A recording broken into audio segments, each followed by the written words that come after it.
TDS has a lot of towers. In fact, it has 53 of them in total. So to make it easier, players have sorted them into different categories.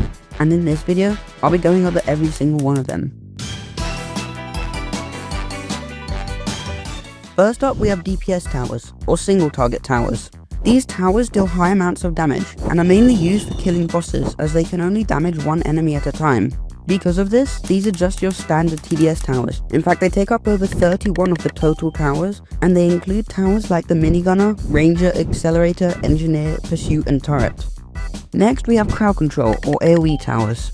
These towers deal their damage in an area, typically with an explosion, and because of this, they tend not to deal high damage. But because they can hit multiple enemies at once, they'll deal their damage to multiple enemies at once, which can easily rack up fast.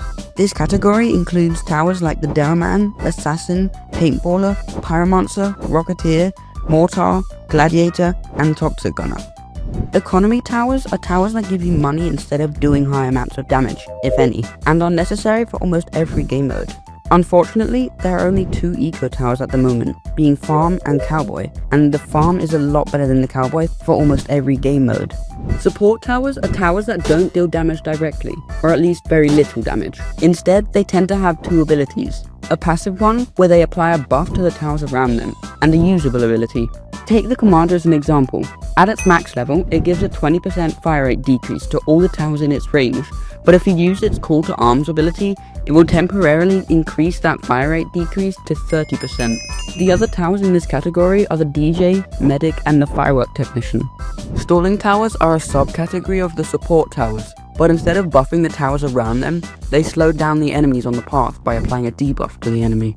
These debuffs are Ice, Poison, Electricity, or Confusion, with the first three slowing down the enemy's walk speed, and the Confusion turning their enemy around temporarily. However, there is also Fire and Knockback, with Fire reducing an enemy's defense, and Knockback pushing the enemies back a few studs.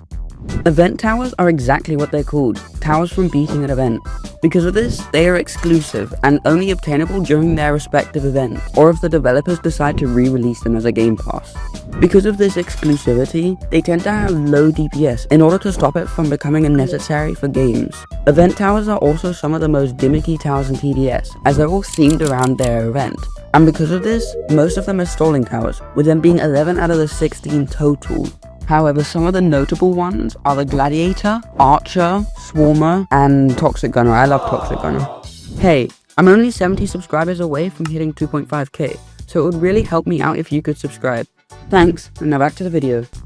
Melee towers have a small range, but high stats to make up for it, which means they're very good for speedrunning as they can easily spawn kill enemies.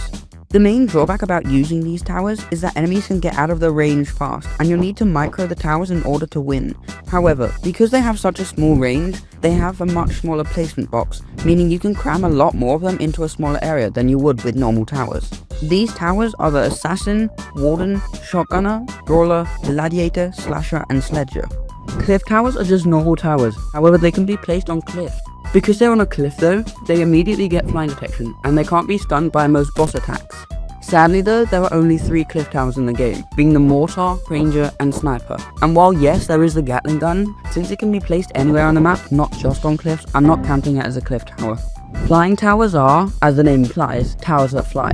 Because of this, they also have flying detection and can't be stunned. But apart from that, there's nothing really special about them. And there are only 2 flying towers at the moment anyway, being the Pursuit and Ace Pilot. Spawning towers are towers that summon units to defend, and they get better and better spawns as you upgrade the tower. Because of this, they don't deal a lot of damage by attacking, but by their spawned units. Some of these towers include the Mercenary Base, Military Base, Elf Camp, and the Necromancer. Golden skins aren't actually a type of tower, but an upgraded version of one of 6 towers. To get them, you need to open the Golden Crate, which costs 50,000 coins to buy, and it will give you a random skin.